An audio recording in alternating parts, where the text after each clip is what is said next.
All right, let's continue our face-off between our two contestants, the Sony Ericsson Xperia Arc and the LG Optimus 2X, and take a little closer look at the user interface on each. They both use Android as the operating system. The Xperia Arc has Android 2.3 Gingerbread, the latest version, and the Optimus 2X is running Android 2.2 Froyo. On the Xperia Arc with Gingerbread, you're going to get 5 different home screens that you can customize either with Android or Sony Ericsson widgets, application shortcuts, bookmarks, folders, or contact information. Take a look at some of the widgets. It's their power bar widget. So you've got Wi-Fi, Bluetooth, sound, and brightness. This is their data widget, calendar widget, and Google search widget. And we'll take a look at what you can search on the phone. And there's the different areas of the phone you can search. Go back one more. This is their Timescape widget, which ties into Facebook, Twitter, as well as Foursquare. So this is your social media widget, which is pretty cool. Keeps everything in real time for you, and you can scroll through it, as you can see. Track ID to identify music you're listening to. Clock widget. This is the news and weather widget. I'm using just the weather portion of it, and that's an Android widget. Music widget. This is the Netscape widget, which basically tracks all of your media as far as pictures and video. I think music as well. Another portion of that Netscape widget is just below it here. We've got direct links to music, gallery, as well as video. Picture widget, and then the YouTube Android widget. Give you a look at all of the widgets that are available. Got an analog clock, calendar, data traffic, Facebook. Here's your Foursquare, friends and places, latitude. Most of these are Android widgets, but you do have the power widgets here are all Sony Ericsson. The photos and videos, picture frame are Sony Ericsson, Timescape again, and Track ID. All right, let's take a look at the Optimus 2X. Again, it runs Android 2.2 Froyo, so you're going to get 7 different panels that you can customize with either Android or LG widgets, application shortcuts, bookmarks, folders, or contact information. Let's take a look at some of the widgets. This is the music widget, FM radio widget, memo widget. This is the their social networking widget, which ties into both Facebook and Twitter. Google search, and take a quick look at what's available to search on your device, and there's your list. It's a little bit shorter than what's available on the Atrix. You've got an email widget, text messaging. This is the calendar, clock, and weather widget. Contacts and favorite contacts, calendar, and bookmark widget, which is pretty slick. So you can go right to bookmarks and open and close that. Let's push down here and take a look at the other widgets that are available. An alarm clock, which is kind of neat. I think there are 3 different alarm clocks available. Alright. And bookmarks, digital alarm, a lot of clocks. Clocks are popular.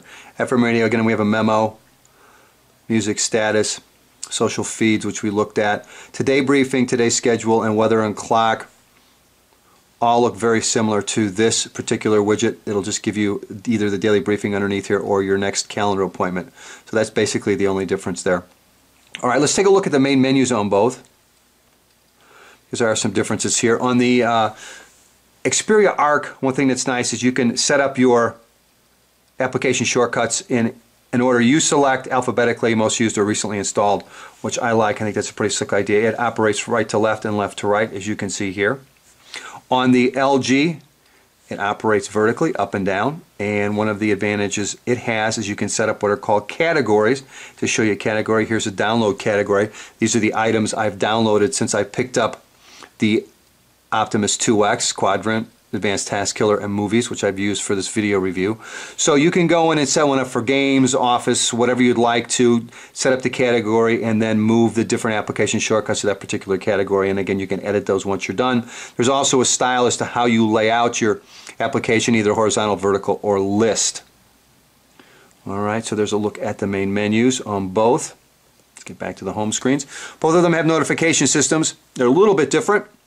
On the Optimus 2X, you're going to get some connectivity manager shortcuts for speaker, Wi-Fi, Bluetooth, GPS, as well as auto rotate of your display. Also a music widget shortcut, which is nice, and then typically your notifications. And on the Arc, it's just bare bones, but works quite well. Just straight ahead notifications, nothing fancy. Alright, let's take a look at the home keys on both. Holding down the home keys on both should open up the Recent Apps application. Pushing on it from the home screen should open up an overview panel on the Optimus 2X, as you can see here. You can use any of those for a shortcut. Squeeze the screen together to get back to the overview look, and then back to the home screen. I will say, compared to HTC devices, it's a bit laggy. Not near as quick. Little personal opinion in there, didn't mean to throw it at you. On the Arc, it's a different setup. Again, you squeeze the screen together. It's not pushing down on the home key. You squeeze the screen together, and it gives you an overview of all of your different widgets, so you can tap on one and go directly to it.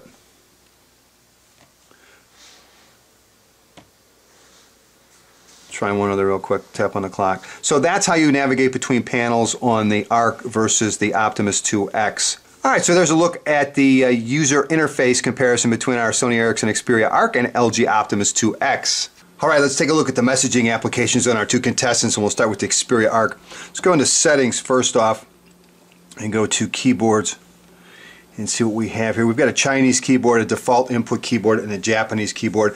I think I'm probably going to stick with the default input keyboard. And we've got writing languages, quick text settings. Take a quick look here, learn words, quick fixes, word suggestions. Sloppy typing with autocorrection, that sounds like me. Sloppy typing without autocorrection. Letter substitutions, word suggestions, so there you go. So some of the options as far as text input. We'll go into the messaging application, start with a new message, add recipient, and we'll pick Avis right here since that's close and easy. And again, just to make sure, we'll go in and check input methods again. And yes, it's Chinese, default, and Japanese. And again, we're going to stick with default. Take a look at the keypad itself. We've got our smiley faces here holding down. Open up the smiley faces. Text and symbols. Settings again over here will take us back to the settings that we looked at earlier. One thing I do notice is there is no speech to text. What if it's under menu? Nope. So no speech to text, which is a bit unusual in a device that has Android 2.3 Gingerbread. Anyway, let's try out the keyboard. Again, I'm reaching around. Call John on Tuesday. And did a very good job of word prediction, as you can see there. Let's take a look at attachments. We can add a picture. So you have a direct link to the camera. Also, you can add sound. Missing probably calendar, gallery, and slideshow, or a V-card would have been nice for text messaging as far as attachments as well. Take a look at the keypad in landscape. Call John on Tuesday for our, let me get that right, for our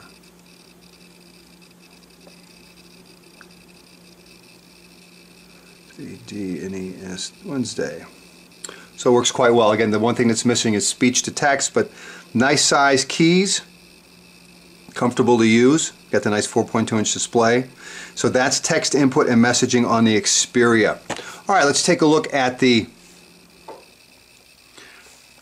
Optimus 2X, and let's go into language and keyboard and see what our options are to start with. We've got input methods, we've got the LG keyboard, that's it. On-screen keyboard settings. We've got keyboard type. We've got two choices, phone and QWERTY. Writing language, word suggestion. Here's our choices for word prediction, and again, I've got all of those checked. Voice input, sound feedback, and vibrate. So if you want haptic feedback, you can say I don't have that checked at the moment. Alright, let's go into the application itself. Click on a new message, and we're going to enter that way, and there I am. And let's hold down here just to check to make sure there's no other input methods, and again, it's just the LG keyboard. Take a look at the keypad itself, or keyboard itself. We've got symbols and numbers. In the lower left hand corner next to that is a button to let us change language if we need to. We've got a backspace. Get back to, here we go, speech to text. Call John on Tuesday. That seems to work quite well, although you don't get capitalization. We've got our smiley faces here. I'm assuming holding down will open up all of them. You don't get pictures, but you do get the symbols for inputting smiley faces. And hit close, and that looks like about it. Let's take a look at attachments. Again, a direct link to the camera, which is great. audio, record audio, and also a slideshow. Again, I think we're missing calendar or appointment and V cards as well. But and the keys look a little bit smaller. Look pretty nice in landscape, meaning for, let me see what I want to put, hour. Well, this is very difficult to do around a camera today for some reason. Both of them did very well with word prediction, as you can see. Again, there's no swipe on either one, which I find a little unusual. There is no speech to text on the ARC, and the Optimus 2X does offer speech to text, as you can see there. And again, it's a front-facing camera for video calls, and insert smiley. So there's a look at the messaging applications on our two contestants, the Sony Ericsson Xperia ARC and the LG Optimus 2X. All right, what do you say we wrap up today's face-off between the Sony Ericsson Xperia ARC and the LG Optimus 2X with our browser comparison? I've got both of them running off the same Wi-Fi network. I've got flash enabled on both. Don't forget to stop by smartphoneenvy.com. Check out the winner of today's face-off along with my written review. I'll also have some photos and videos posted on there as well for you to take a look at. If you're watching this on YouTube, simply click on the link in the description and it'll run you right over there. All right. Let's get this fired up. Bookmarks. It's over to Smartphone Envy, and we're off. And again, they're both running off the same Wi-Fi network, and they both have flash fully enabled. And the winner is going to be... Wow. I hope you guys can tell, because I certainly couldn't. Let's take a look at the Optimus 2X first. A little sticky on the start there, but once you get it running, it's very, very smooth, very responsive. Double tap to zoom in. No issue. Pinch to zoom, double tap to rewrap. Very quick. Very quick. Double tap to zoom all the way out. And there we go. Any format issues? I don't see any. Looks clean as a whistle. Alright, let's look at the ARC. Again, just a hair sticky at the very beginning, but once you've got it going, again, very, very smooth. Double tap to zoom in. Multi-touch to double tap to rewrap, worked fine. A little bit slower than the Optimus 2X, but handled everything very well. And as you can see, both of them are very smooth. Alright, so they both seem to handle that quite well. Let's head over to Engadget and see how that works for them. And we're off. Looks like the Optimus 2X got a little bit of a lead here. ARC right behind it, and the winner is going to be Optimus 2X. Again, a little sticky on the start. Once it's started, no problem. Double tap to zoom in. One thing I have noticed on the Optimus 2X is you have to be deliberate with when you're touching the display to get it to function properly. It works, but you can't be lazy about it. Alright. Again, a little sticky on the start with the ARC. Double tap to zoom in, multi-touch, double tap to rewrap. Handles everything both of them do a great job. Any issues? Nope, none whatsoever on either one. Gives you a good look at the displays as well. Alright, let's head over to CNN. Give them a test of actually running a flash video since they both have flash enabled. And we're off. It looks like the Optimus 2X wants to get there first.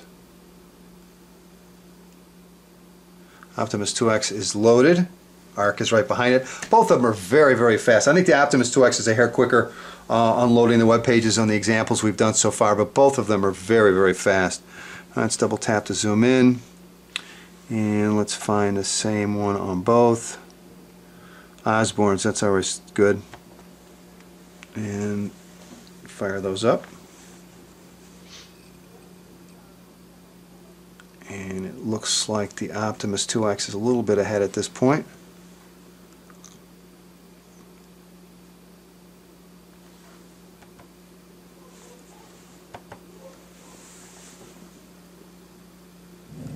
Optimus 2X is running. It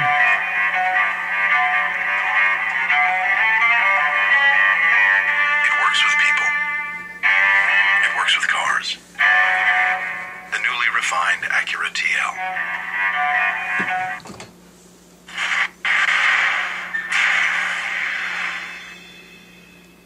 When you see the pressure, Kelly, of the young royals, can you relate to that, given that you came in through a sort of rock star royalty yourself? Is it a particular pressure that only the kids of very famous people understand? That's a completely different level. I can't even compare myself on. All right, there's a look at running the flash video. I had the audio off on the LG from our YouTube comparison. The LG obviously ran it faster. The other thing I noticed too is the Sony Ericsson Xperia Arc had some problems when it first loaded the video. It was a bit herky-jerky. I didn't see those issues at all on the Optimus 2X, which probably has to do with the dual-core processor versus single-core processor. So anyway, there's a look at in a comparison face-off between the Sony Ericsson Xperia Arc and the LG Optimus 2X, excuse me. Again, don't forget, stop by smartphoneenvy.com. Check out the news on a daily basis. Also, check out the winner of today's face-off along with photos and videos. Appreciate your support on that. Also appreciate all your comments. I hope this has been helpful. Take care.